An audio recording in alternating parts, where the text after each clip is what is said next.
Welcome to the Senior Focus. I'm here with Donna Osterguy. We're going to talk about a lot of very interesting things today. Hello, Donna. How are you? Good, Nick. How are you? I'm okay. I thought the first thing we'd talk about is the heart of the matter. Our symposium. Our symposium. Our symposium. Very excited about it. We are having our symposium on June 20th Yeah. at Holy Cross College. And it's a great day. We're very excited about it. We probably have almost 100 participants signed up so far. The hall, I believe, the Hogan Center can hold up to 300. Yep. So we're certainly taking anybody who is interested in coming. Well, if someone was interested in coming, how can they Get information. yeah, get information? You know, They you have to reserve. You do. You Okay. have to reserve a spot. We have a lot of people who come the day before or the day of and want to come.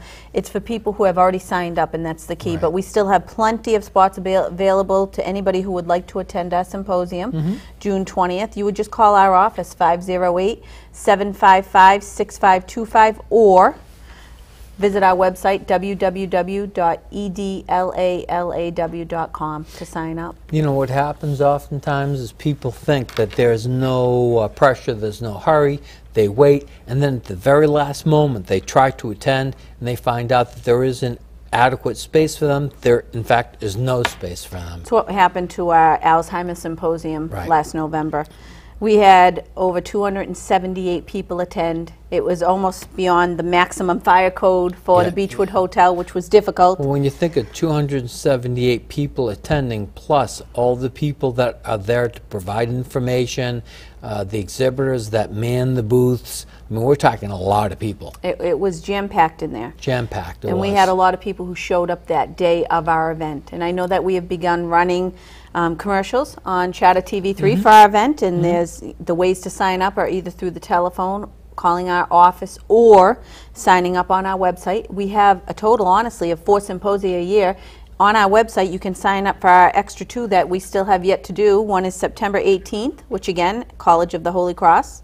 That is on focus on joint replacement and advancements in arthritis. The latest treatment and advances in arthritis and joint replacement. And our last one that we do during the year is on Alzheimer awareness. It will be a 2nd annual focus on Alzheimer awareness, and that is on November 7th. You have the ability, if you go to our website, to sign up for either all 3 of these or pick and choose whatever best suits you. I know that, you know, we've said that people tend to wait till the last moment. There's They not, do. you know, a lot of space, so you have to reserve early. And I said that a lot of people think, oh, there's no hurry, this is enough space for me, and they call at the last moment. I'm kind of traumatized because at the Alzheimer's symposium, people called and I answered the phone. They were crying. They wanted to come, which sounds kind of It's- funny, but I suppose Oh no, if not to someone who really needs that information. somebody who really Yeah. is desperate to find out and finds out that they can't attend because there's no space, and then, you know, they started crying, telling me how important it was that they go, and it was like, you know, it was sad. The big thing that's so important, I believe, about this one is learning about the latest and greatest advancements in heart disease. Right. As you age, so many people at some point in their life end up with some form of heart disease, whether it be through genetics, Right. through your family history. It doesn't mean that you're not the perfect, we'll say, person of eating healthy, exercising daily, not smoking, not drinking alcohol. All of those risk factors, even if someone is that healthy, it doesn't matter. Sometimes it's in your genetics, in your family history, that your parents are predisposed to it. You end up with those same exact, we'll say, diseases, difficulties. You have ability to come to this and learn from the leading experts in this area on heart disease, on what the latest advancements are, new drugs that are out there to treat heart disease, new, we'll say, arthroscopic surgeries where they're minimally invasive to help you deal with the issues of heart disease. And you know, it's not really just experts in the area or local experts. The people that will be presenting was the UMass hospital. What they ranked, like number 2 in the country for heart health? They are. I mean, that's a tremendous, And tremendous number 1 achievement. for surviving a heart attack in Massachusetts. So basically, it's a question of you're able to come to this event and hear about the latest and greatest advancements and information about heart disease and stroke prevention. So that's the beauty of it. As far as the exhibitors, there are going to be exhibitors there, right? There are, Approximately how many? I think, maybe 20, about 20. We're about trying to 20. lessen it a little. The reason that we go with less exhibitors is because of the fact that we can have more attendees. And that's our goal. Our goal when we present these symposia is to allow as many people, the general public, to come and hear from these great experts. And the more, we'll say, exhibitors that we have, various organizations and companies that come, the less people we have. So we're trying to limit it, honestly, to about 20 vendors. But 20 vendors, honestly, who are there for the people with community resources. There are different companies, everything from, we'll say, VNA Care Hospice, Independent Healthcare, Tatnick Park, which is an assisted living, Dodge Park Day Club, Acclaim Home Healthcare, Care Solutions, all these various companies that either offer services that you end up with a stroke or you end up with a heart attack or heart disease and need services in your home or even outside of your home. These services are available, and you'll be able to visit each one of these booths, talk to people about what their services are and what they can offer, and also sign up for free raffle prizes, which is a little extra thing. Each booth that will be exhibiting brings a raffle prize. You sign up for it and find out great information that's in your community so that people are able to stay at home, not necessarily go to a long-term care facility and have to go to a nursing home. Ways to stay in your home and live with things like heart disease or stroke. And it's a completely free day, isn't it? It is. Doesn't cost anything for parking, for lunch, for raffle prizes, for hearing these great speakers. So if someone were interested in obtaining information, but they're thinking, you know, if I attend, if I go, I don't want to spend money. I don't want to, you know, be sold a bill of goods when I go there. That doesn't happen at all, does it? No, it's not about, there is no selling concept here. Right. When you go, you are getting free information from literally the latest and greatest experts in the field. They're up there providing free information to tell you how to live well with heart disease, how to possibly, we'll say, change your lifestyle if you have some lifestyles that we know that aren't good for heart disease. Have experts there. I can tell you that Dr. Robert Phillips, he's going to be speaking on advances in the diagnosis and treatment of heart disease. Who wouldn't want that, honestly? I want to know what the latest and greatest, because if I'm going to end up, and who knows, I mean, my parents are predisposed to it, I may end up with it. My key is that I want to learn the best information I can to arm myself with whatever the future brings for me. And if that brings heart disease, which I hope not, but if it did, I know what the greatest and latest things are out there for me to be treated. If I have a stroke, or if I'm a caregiver of my mom, if she had a stroke, which you never wish on anybody, but if it did happen, I would know that there's a stroke clinic at UMass that offers incredible services, that offers the latest and greatest, again, on how to recover from a stroke, how to prevent a stroke. We have Dr. Moonis presenting that day on how to prevent a stroke. It's truly preventable, and many people don't know that. And he's the director of the stroke clinic?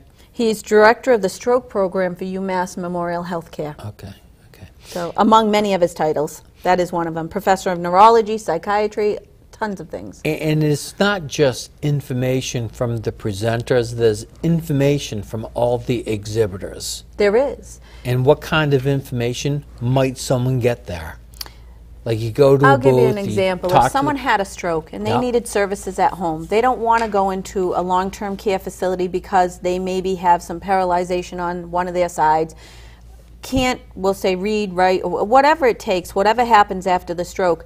There's programs there, there are companies there that offer, whether it be support services, programs, whether you, and this is an instance we see quite often at our firm, we'll call it adult day health, where someone can go and stay all day long if that spouse still has to work, if that family member who can't care for them at home is able to go to a day club, whether it be Summit Elder Care, which has the PACE program, whether it be one of the home care companies, Care Solutions, Acclaim Home Health, one of those that can offer services in their home so they can stay there.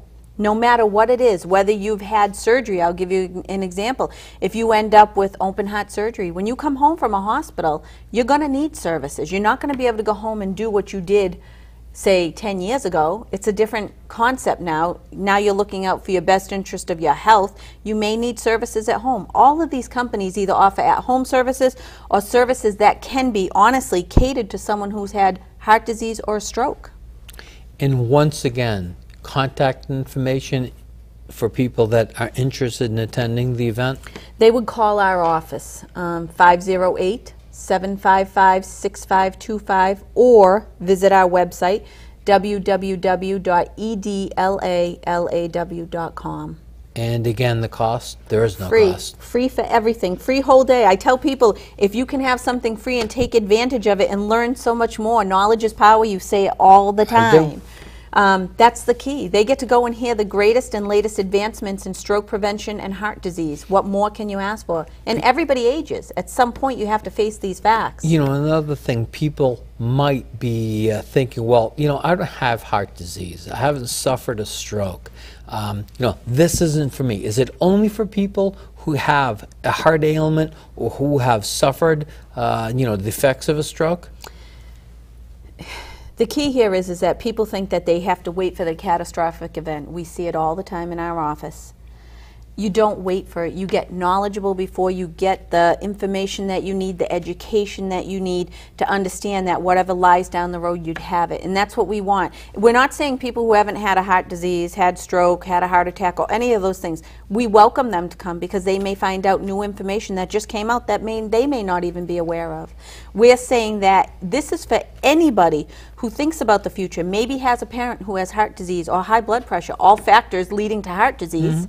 And stroke prevention as well.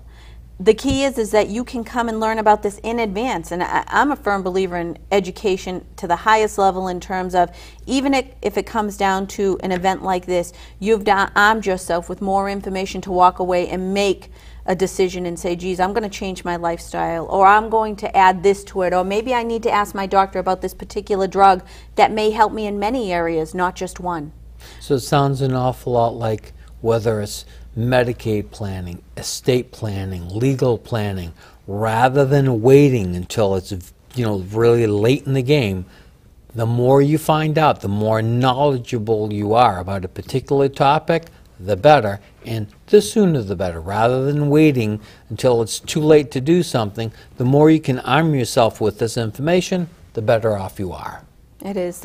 We say it all the time, Nick. We can never say it enough, but I just want people to know this is a free event for them, so please sign up for this event. And it's at Holy Cross. Holy Cross. And what time does registration begin? Registration actually will begin at 8 o'clock, between 8 and 9. We'll have coffee. They can visit a lot of the booths that will already be open as of 8 o'clock. 8:30 is typically when booths will be all manned and ready to be viewed and sign up for the raffles.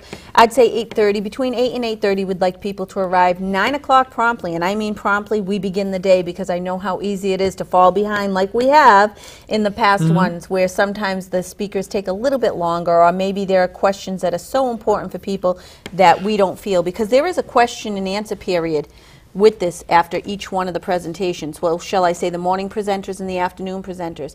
We will have the ability to ask these doctors specific questions. So the morning presenters will have a period where they'll all speak for 30 minutes or so, and then we go right into a question and answer period. And I bet all these doctors want to stay on time too, because I they presume do. They're tremendously busy. It's difficult, and honestly. we're fortunate that We are making time to be available to come in and talk about these things. I can't say enough thanks to these doctors who come and present these free services for people. This ability to come and talk to, say, 300 people and have them all wanting to hear about the latest and greatest advancements in their field. And So- what time will this go till? It'll go till 3 o'clock. Hopefully by 2:30 we'll start pulling the gift raffles for all the attendees, and by 3 o'clock everybody will be done.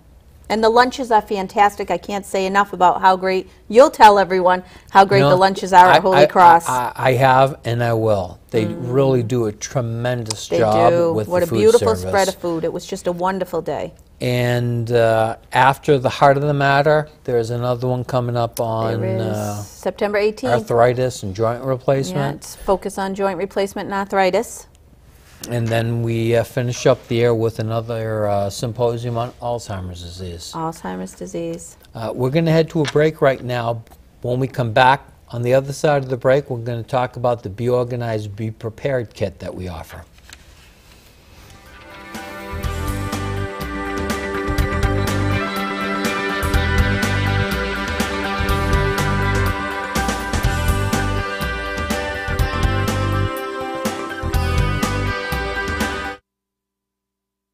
Millbury Healthcare Center is a highly respected 5-star deficiency-free skilled nursing and rehabilitation center. We are renowned for our compassionate care and specialty programming, making it possible for your next step, returning home.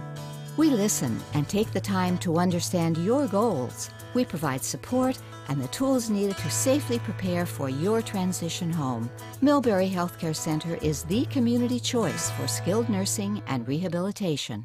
Does your loved one suffer from memory impairment, dementia, or Alzheimer's disease? Consider Dodge Park Rest Home in Worcester. Our geriatric medical team and nursing staff are available 24 hours a day. We offer medication administration and incontinence care with dignity. Our activity programs are designed to engage and stimulate the mind. And with Dodge Park Rest Home, you can better protect your estate and save your assets with only a 1-year look back. Your loved one will feel safe and at home with Dodge Park Rest Home of Worcester. Please join us on Wednesday, June 20th at the College of the Holy Cross for a special day for anyone interested in learning more about the latest information on heart health, such as heart disease risk factors, stroke prevention, and how you can implement a heart-healthy lifestyle. Help the American Cancer Society save lives and create more birthdays by joining the Relay for Life of Worcester, sponsored locally by Charter Communications and Charter TV3. Relay is a unique community overnight event that allows teams of families, friends, and co-workers to join together in the fight against cancer. Form a Relay team this year and make a difference. There are 14 relays taking place throughout Central Mass this year. For more information on a Relay event in your area, visit cancer.org and register your team today. I'm Tom O'Donnell, Chief of Police for the town of West Brookfield, with an important safety message. Studies have proven that texting while driving is dangerous and has led to fatalities. Is taking your eyes off the road to read or respond to that text message worth the risk of getting into a car accident or worse? Be smart behind the wheel, not only for your safety, but the safety of others. This safe driving message is brought to you by the Central Massachusetts Chiefs of Police Association and Charter Communications. Join me on the Hank Stoltz Experience. You know, people are always asking me, what is the experience? Well, that's the beauty of it. It's everything that has to do with Central Massachusetts, from the politics of the region to the great events that are going on each and every weekend or every night right here in Central Mass. It's everything that's going on. It's everything that you want to know about. And just like Kelly Square, where the traffic never stops, we never stop either. There's no red lights on the Hank Stoltz Experience, only on Charter TV3. I'm Kristen Doucette from Worcester News Tonight. Thank you for choosing Charter.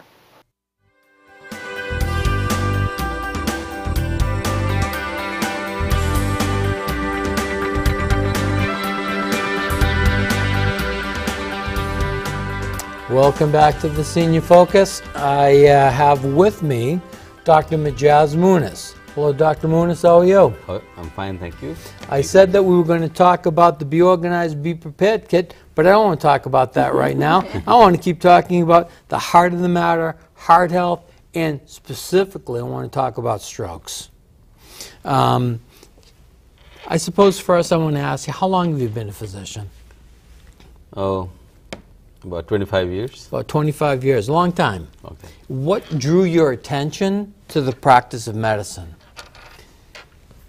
Well, primarily the fascination for the brain, and that when I started out there was very little known about the brain, and in some ways I was fascinated by anatomy, and that led to the natural, progression to.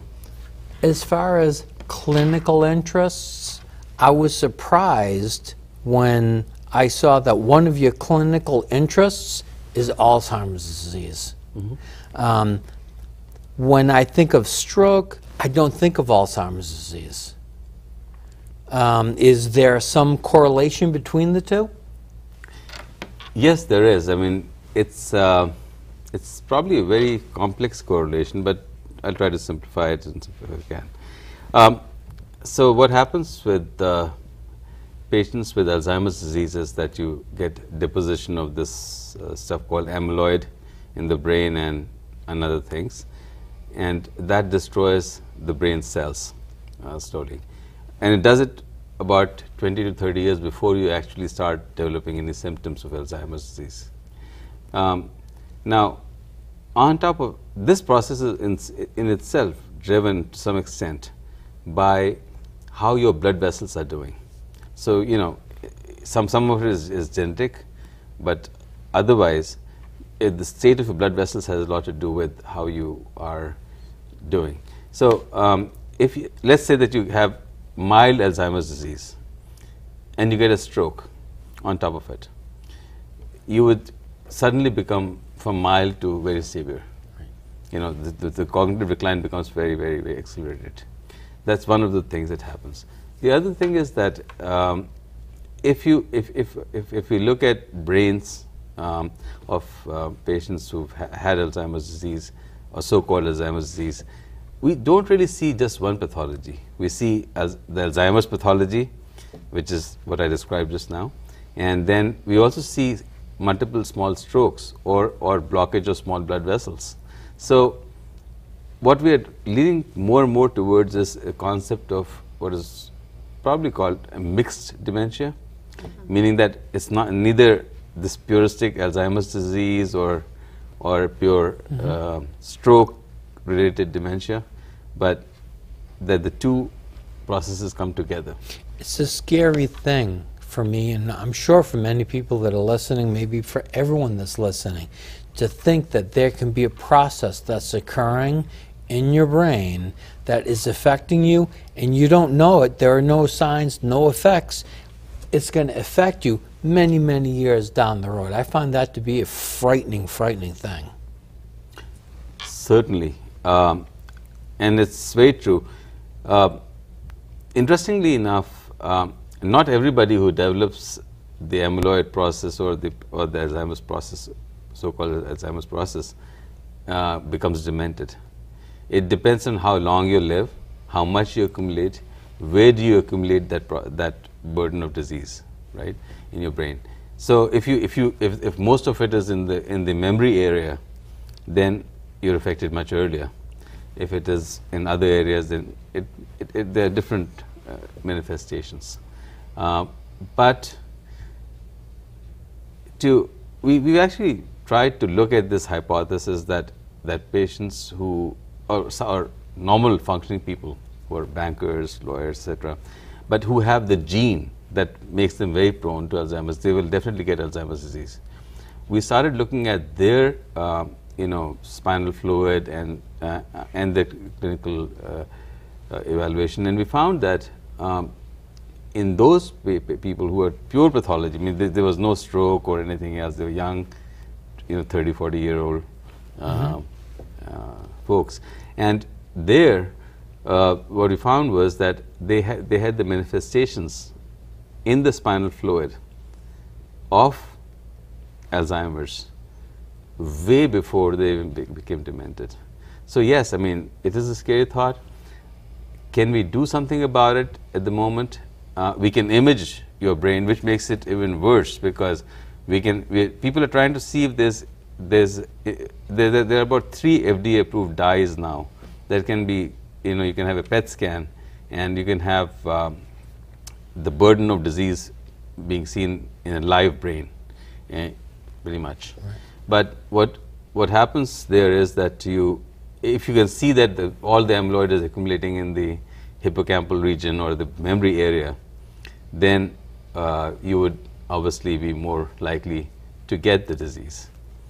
Now, we hear, talk about a stroke. What is exactly, what is a stroke?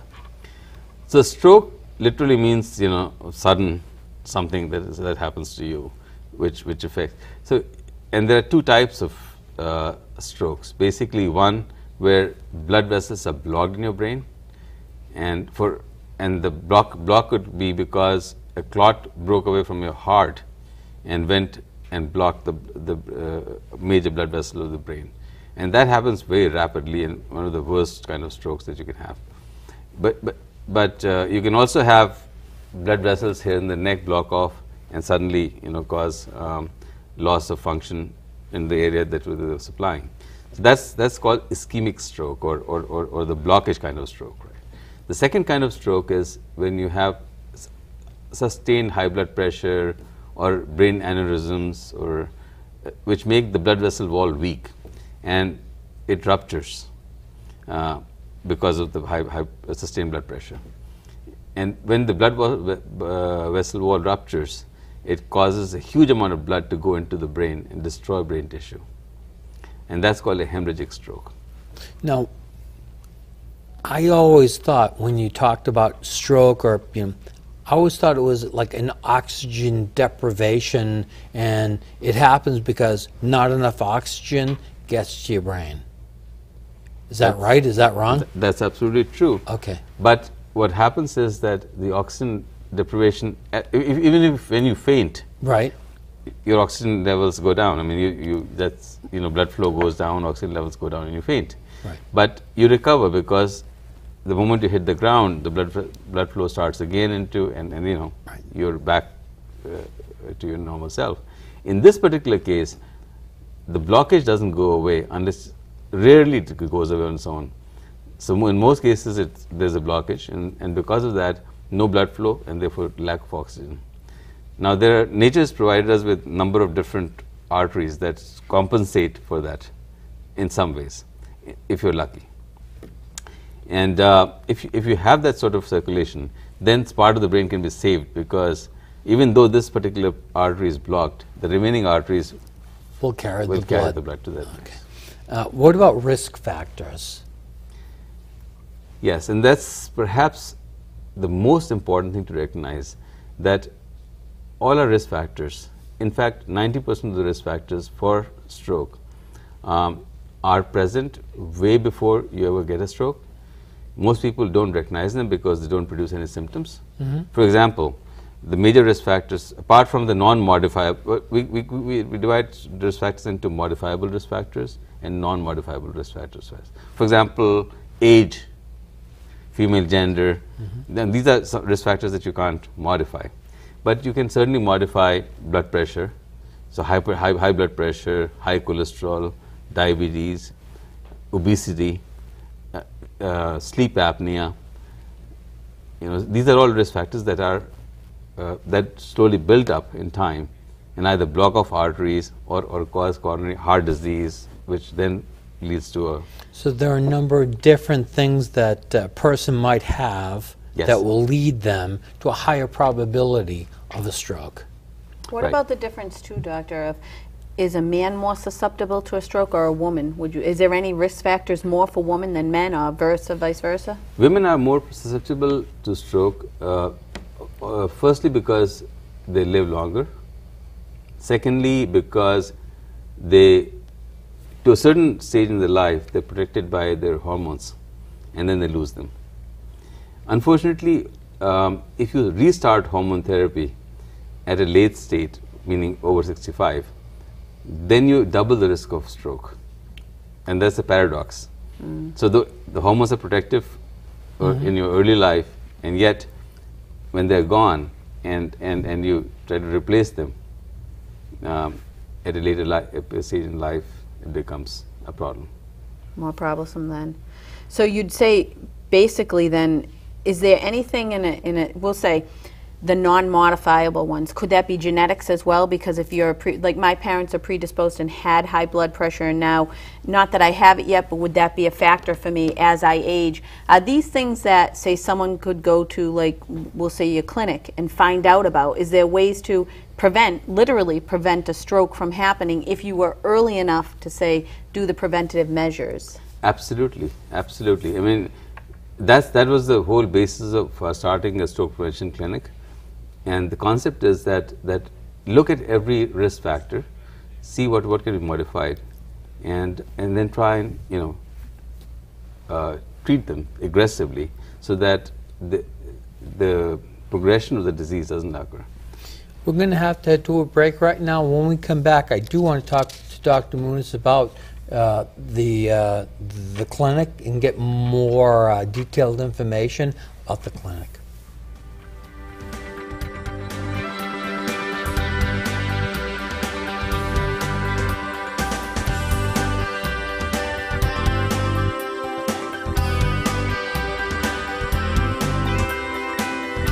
Does your loved one suffer from memory impairment, dementia, or Alzheimer's disease? Consider Dodge Park Rest Home in Worcester. Our geriatric medical team and nursing staff are available 24 hours a day. We offer medication administration and incontinence care with dignity. Our activity programs are designed to engage and stimulate the mind. And with Dodge Park Rest Home, you can better protect your estate and save your assets with only a 1-year look back. Your loved one will feel safe and at home with Dodge Park Rest Home of Worcester. Millbury Healthcare Center is a highly respected 5-star deficiency-free skilled nursing and rehabilitation center. We are renowned for our compassionate care and specialty programming, making it possible for your next step, returning home. We listen and take the time to understand your goals. We provide support and the tools needed to safely prepare for your transition home. Millbury Healthcare Center is the community choice for skilled nursing and rehabilitation. Please join us on Wednesday, June 20th at the College of the Holy Cross for a special day for anyone interested in learning more about the latest information on heart health, such as heart disease risk factors, stroke prevention, and how you can implement a heart-healthy lifestyle.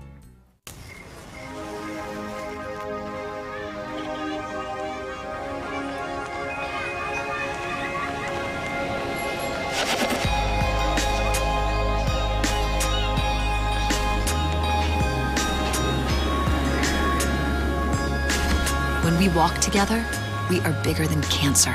Join the world's biggest fight for more birthdays, the American Cancer Society Relay for Life. Find your community's event at relayforlife.org. Charter Business helps businesses achieve everyday victories. Want to be victorious today?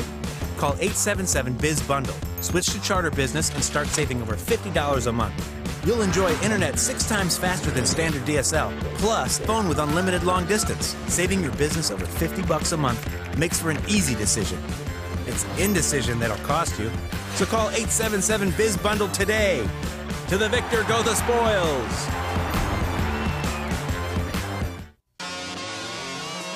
Maybe I was too harsh on the Worcester City Council. I said maybe.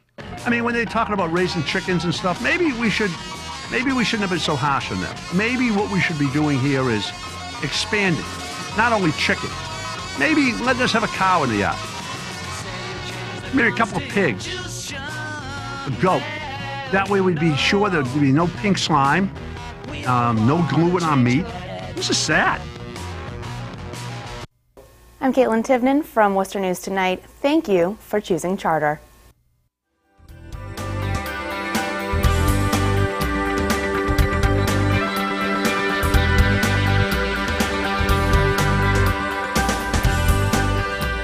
Welcome back to the Senior Focus. I'm here with Dr. Majaz Moonis and Donna Ostagai. Of course, I'm your host, Attorney Nick Kaltsis.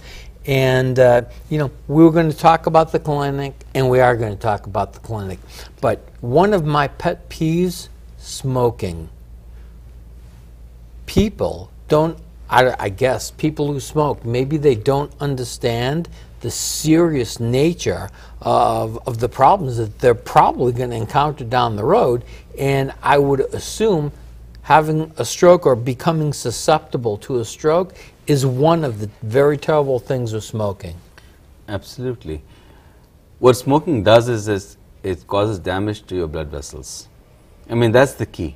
And what it does is it not only affects your risk of heart disease, stroke, but also what is known as peripheral vascular disease, meaning that when you walk, your legs will start hurting.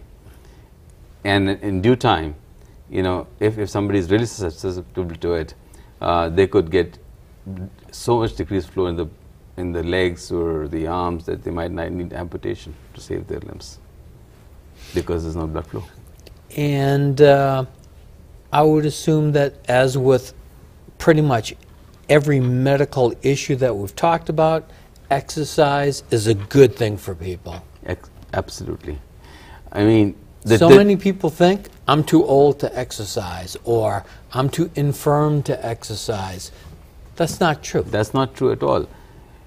The recommendations of the American Heart Association are that whatever, if you can exercise, you can walk 5 miles, great.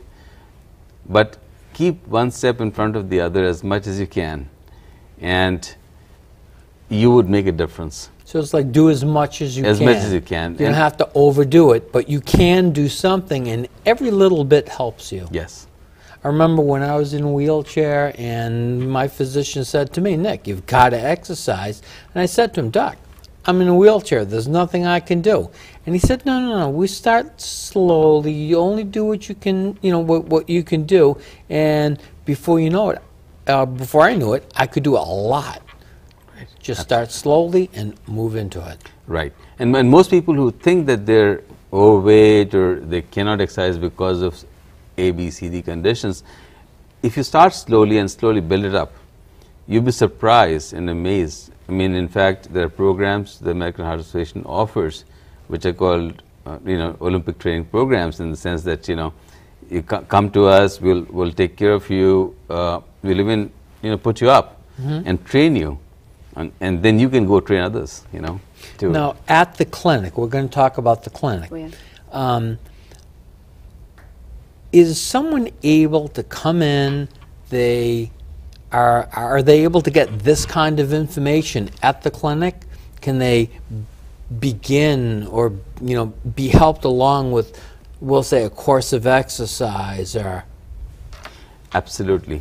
So, when people come into the stroke prevention clinic, the focus is both on education, evaluating the risk factors that can make them more likely to have a stroke, and effectively and aggressively treating them with the best possible medications. So just to give you an example, I mean, everybody says, one example is that you take an aspirin, and when you fail an aspirin, which means you get another stroke, because the aspirin didn't work, then you take one of the more expensive drugs, B or C. Right. My theory is a little opposite of that. I mean, you should start from the best, treat everybody as aggressively as possible, and prevent that first stroke if you can, or reduce the chances of having that first stroke. Because once you've had a stroke, it may be a major, one, and you may be bedbound for 6 years, 5 years, who knows? I mean, what will happen? Is the clinic at UMass the only one in this area? Would you say that I have a stroke and end up at a hospital? Would you say that in this area is the stroke clinic, or the one that you have at UMass Memorial, is that one where you'd be able to be treated for the stroke, maybe have surgery if necessary, almost like all in one time, instead of being sent to, say, Boston or somewhere else? Your clinic has the ability to treat the whole process itself. Absolutely. What we have here, and some of the other smaller hospitals are trying to set up similar models, because is that you can identify and treat medical risk factors aggressively, and then if there are surgical issues involved, for example, if you have a blockage of a neck artery, which is more than 70% blocked, the best medical management is not the same as the best surgical treatment. So you would want to send them for surgery.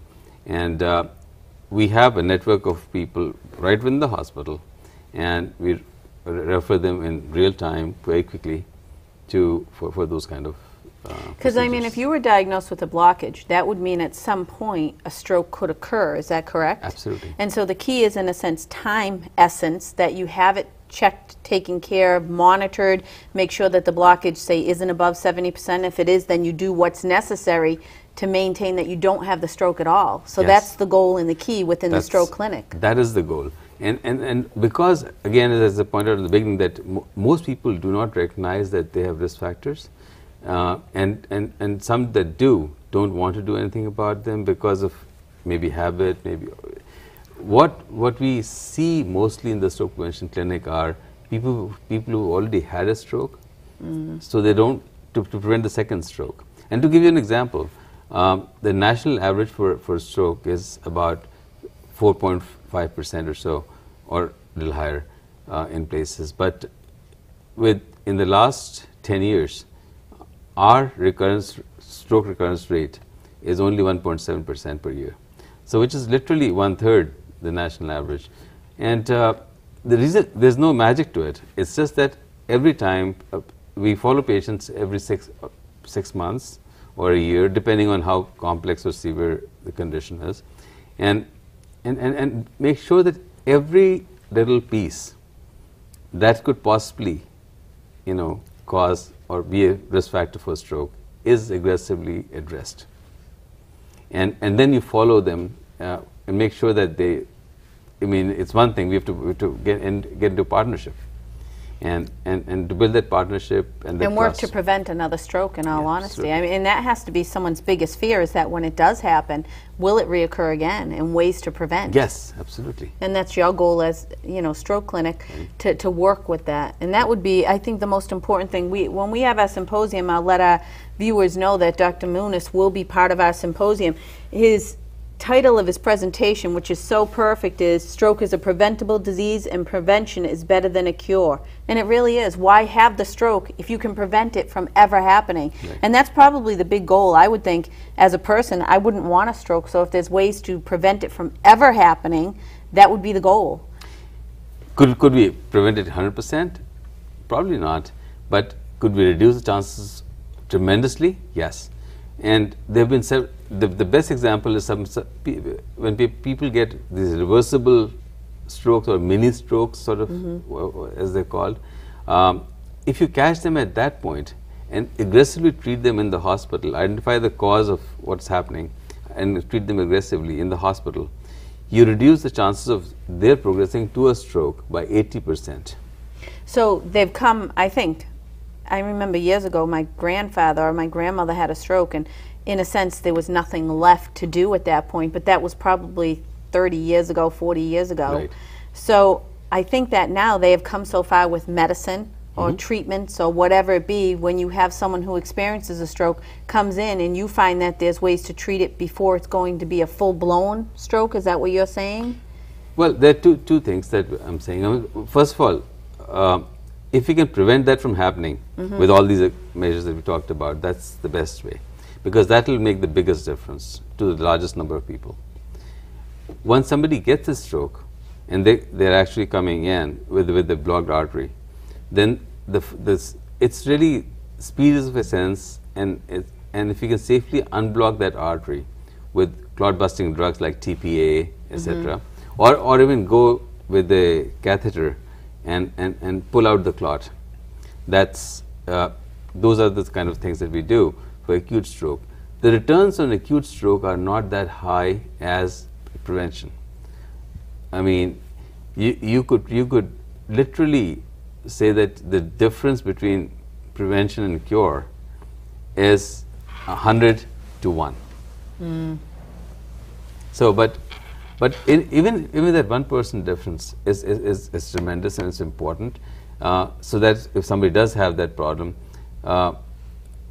UMass happens to be the only hospital that actually has a dedicated care plan, so that if somebody hits the door with an ambulance, or sometimes they walk in not realizing they're having a stroke, we have very set care plans, and it's treated almost like a heart attack. So a code stroke is called, and a whole team descends down there, takes the patients to the imaging center very quickly, and decide on the management plan. And as long as you can do that in an organized way, and not just rely, because this drug TPA is commonly in most other centers given intravenously only. We do that too, but we knowing if there are large arteries that are blocked, we know that the chances of that making a difference is only about 8%. So in those cases, we'll start the drug, but we'll take them right to the catheter in interventional suite, so that they can somebody can go in there and actually suck out the clot, because it's not going to be effective.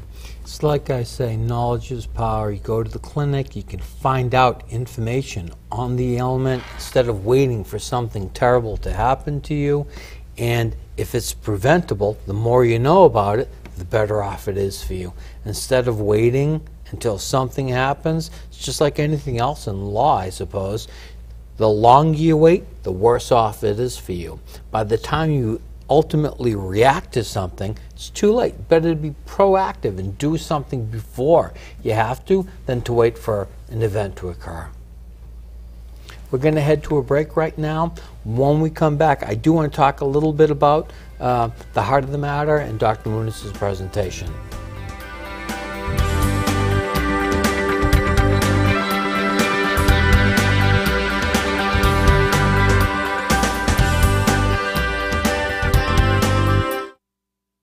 Millbury Healthcare Center is a highly respected 5-star deficiency-free skilled nursing and rehabilitation center. We are renowned for our compassionate care and specialty programming, making it possible for your next step, returning home. We listen and take the time to understand your goals. We provide support and the tools needed to safely prepare for your transition home. Millbury Healthcare Center is the community choice for skilled nursing and rehabilitation. Does your loved one suffer from memory impairment, dementia, or Alzheimer's disease? Consider Dodge Park Rest Home in Worcester. Our geriatric medical team and nursing staff are available 24 hours a day. We offer medication administration and incontinence care with dignity. Our activity programs are designed to engage and stimulate the mind. And with Dodge Park Rest Home, you can better protect your estate and save your assets with only a 1-year look back. Your loved one will feel safe and at home with Dodge Park Rest Home of Worcester. Please join us on Wednesday, June 20th at the College of the Holy Cross for a special day for anyone interested in learning more about the latest information on heart health, such as heart disease risk factors, stroke prevention, and how you can implement a heart-healthy lifestyle. Help the American Cancer Society save lives and create more birthdays by joining the Relay for Life of Worcester, sponsored locally by Charter Communications and Charter TV3. Relay is a unique community overnight event that allows teams of families, friends, and co-workers to join together in the fight against cancer. Form a Relay team this year and make a difference. There are 14 relays taking place throughout Central Mass this year. For more information on a Relay event in your area, visit cancer.org and register your team today. I'm Tom O'Donnell, Chief of Police for the town of West Brookfield, with an important safety message. Studies have proven that texting while driving is dangerous and has led to fatalities. Is taking your eyes off the road to read or respond to that text message worth the risk of getting into a car accident or worse? Be smart behind the wheel, not only for your safety, but the safety of others. This safe driving message is brought to you by the Central Massachusetts Chiefs of Police Association and Charter Communications. Join me on the Hank Stoltz Experience. You know, people are always asking me, what is the experience? Well, that's the beauty of it. It's everything that has to do with Central Massachusetts, from the politics of the region to the great events that are going on each and every weekend or every night right here in Central Mass. It's everything that's going on. It's everything that you want to know about. And just like Kelly Square, where the traffic never stops, we never stop either. There's no red lights on the Hank Stoltz Experience, only on Charter TV3. I'm Kristen Doucette from Worcester News Tonight. Thank you for choosing Charter.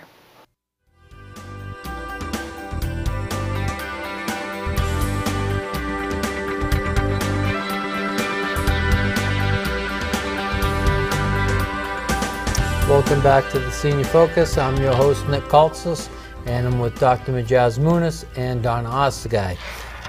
You know, one of the things I was interested in, as far as the presentation that you're going to give at the Heart of the Matter, is there some particular information that a person can walk away with that will help them paint a picture of what is it like if you have a stroke? Sure. In other words, I mean, some strokes can be very subtle, but fortunately most of them are very obvious. And to recognize a stroke, one needs to remember 3-4 important things. The first is it's sudden in nature. So you have a sudden onset of something going wrong with yourself, you know. And it could be sudden loss of language, so you're not able to speak or understand. You could have sudden weakness of the arm or leg. You could have numbness of one side of the body. You could have difficulty in walking, which was not there before. I mean, you were walking fine, you're walking down the street, and then suddenly you become, shaky. So these are the major, and you can have sudden loss of vision, like a shade descending in front of your eye. These are all signs of or symptoms of stroke. And so if you experience any of them, most people have this tendency of calling the doctor or wishing it away, or saying that, let me call my PCP right now and see, you know, what advice would he give. No, I mean, the answer is call 911 and get an ambulance right away, because the sooner you get to the hospital, the better your chances are of getting better treatment. Now, when you say sudden, what does sudden mean? Sudden essentially means that I'm fine now, I'm not fine now. Okay. It can be that fast. It's like seconds. Is it distinguishable, though? I mean, that you'd actually know it, or could it be subtle? Would you say sudden? And I'm trying to. So the subtle parts, subtle strokes are there, but they, fortunately, I mean, you know, they in the long run they can cause dementia or memory loss or, you know, things like that. But those subtle strokes that do not cause overt symptoms, then do not affect your day-to-day functioning immediately, you know, in most cases. Mm-hmm. And that's what people call mini strokes, or, you know, those kind of things. But these sudden, when I say sudden, I meant really an acute event occurring within minutes to seconds to minutes. And so there are a lot of other conditions that can also present like this, like low blood sugar can present like that. You can suddenly lose half the strength in half your body. You know, you could have a migraine that can present like that. You could have a brain tumor that has bled and presented like that. So there are a number of other conditions, but that's our job. I mean, so your job is to recognize that these could be symptoms of stroke. Okay, the moment you get to the hospital, our job is to within a span of less than 20 minutes to be able to figure out what do you have, and treatment of that, and then go straight right into the treatment. Not every minute. You will be surprised that every minute that you waste in you know, thinking about things or wondering on what's what, mm-hmm. you lose 2 billion neurons in your brain. Wow. So, are there any symptoms that are more common than others? Whether it's, you know, problems with speech, lack of memory, eyesight, balance, is there something that's more common than the other? Yes, I mean the major strokes, the ones that really put you into a nursing home if not treated, or worse, would present with acute or sudden onset of weakness of one side with language difficulty and drooping of the face on the same side. So language, as you know, comes from the dominant part of the brain. So there is a non-dominant part of the brain, or what is known as the right side of the brain or the left side of the brain. But I mean, that's a distinction. Most people have the dominant part of the brain as the left side of the brain. And so strokes affecting the left side of the brain can be very devastating in terms of this. On the flip side of it, the right side of the brain is used to recognize space and everything around you. So if for example you get a stroke on the right side of the brain, then you lose the rehabilitation process becomes very difficult, because you tend to ignore a lot of space features on the other side of the space. So if you have a right-sided stroke, somebody standing on the left side could be non-existent. You may be talking to me and I would not notice you, and you would walk around over this side and you would talk to me and I'll notice you. Right. How about clinical trials, Dr. Moonis? Is there any clinical trials right now available for people? There are several clinical trials going on, and some focusing on different aspects of how to treat stroke. So some are medical drug-related trials. There's a trial that is going on, which has a long window, which is very good, of extracted bat saliva that acts like TPA, but can act up to 8 hours. So if somebody has a stroke at 7 hours, it's not hopeless. I mean, people sort of give up at 4.5 hours or 5 hours and say that, you know, beyond that is, but no, there are these other options. And in a trial, the only thing is that you may or may not get the medication, but that's the nature of the trial. But there are other trials of which we are doing that involve laser therapy. So you give laser to the entire brain to try to power up the remaining dying cells. And that seems to have made a huge difference. As far we are still blinded to it, so I can't say who got treated or didn't get treated.